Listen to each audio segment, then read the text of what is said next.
Hi, this is Chris Shaw with Terranova Fitness. This is part one of a two-part series. The number one mindset you can have to achieve consistent success or get through those sticking points. I'm pretty obsessed with learning why people succeed.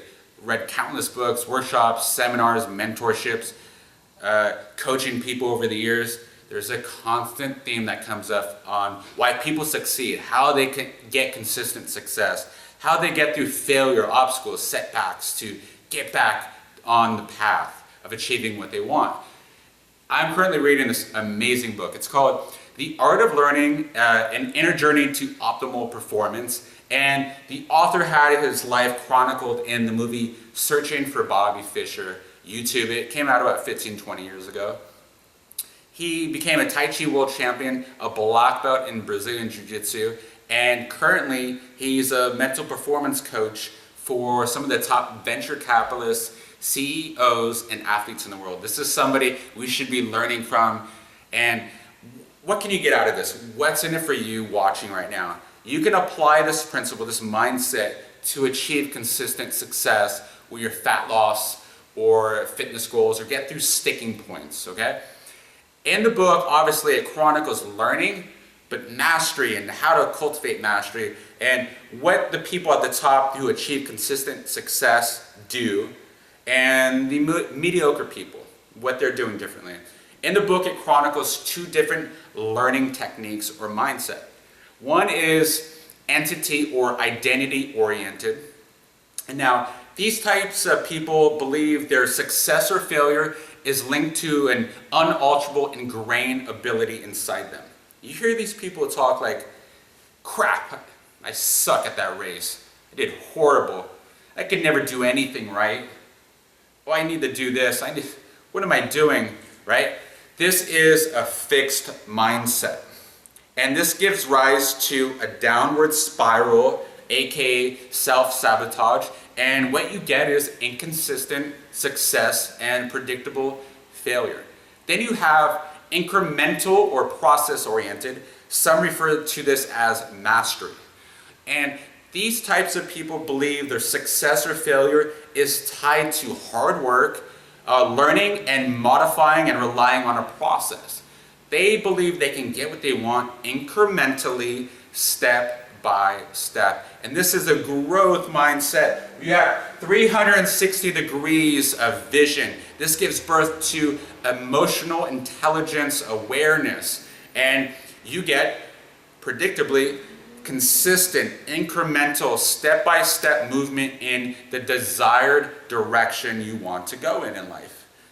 And to really hammer in this point, there was a landmark study, and this correlates with all my years of experience coaching. There's a landmark study of two groups of math students. One was entity or identity oriented, the gifted kids, if you will. And then you have the process or incremental oriented, the mastery kids. And they gave three different levels of quizzes or tests. The first level was very moderate, easy math problems, and they both did predictably very well. And then the second level was, get this, impossible math problems. This is where we start going in different directions. The entity or identity-oriented students start talking to themselves. Damn, stupid. I'm supposed to be smarter than this, right? Downward spiral, stuck on entity, identity. Then you had the incremental or process-oriented, the mastery kids. They started asking questions about the process. What's the strategy I can use to solve these problems? I need to work harder on this, on the strategy here. I know I can get this, right? There's a strategy, there's a tip for this. Okay, third level, very interesting, asterisk, they gave the easiest math problems, easier than the first time around. And the entity or identity students were still stuck in a downward spiral. Their reality shattered. Their mind fixated on what should have been instead of what is in front of them. And they did worse. They did worse than the first time around. You can see the analogy working with people who eat and sabotage and emotional eat, right? It's making sense. And then we have the incremental or process-oriented mastery kids. Predictably, they relied on the process, they built up resiliency, and they did better than ever. And to, again, jackhammer this point again, this is the last analogy we'll leave you with, is Josh, he uses this analogy, this incident he saw in real life in New York to let students become emotionally aware and present and the dangers of a downward spiral.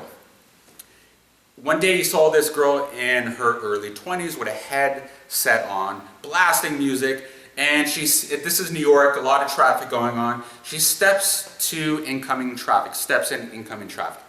And there's a delivery person on a bike going fast right at her. And he does everything he can to not hit her head on, but still kind of swipes her, right? And she's pissed. She can't believe somebody can do this. Never mind, she stepped in incoming traffic. And she starts yelling, swearing at the guy, boom, boom, boom, I'm gonna do this, how dare you. He turns the corner. About 5 seconds later, a taxi cab hits her, sends her 10 to 15 feet forward in the air. You can imagine what happened next. And this is happening on a different level with people in their eating, right? They are in this identity-oriented fixed mindset, unable to see that they stepped into incoming traffic, right?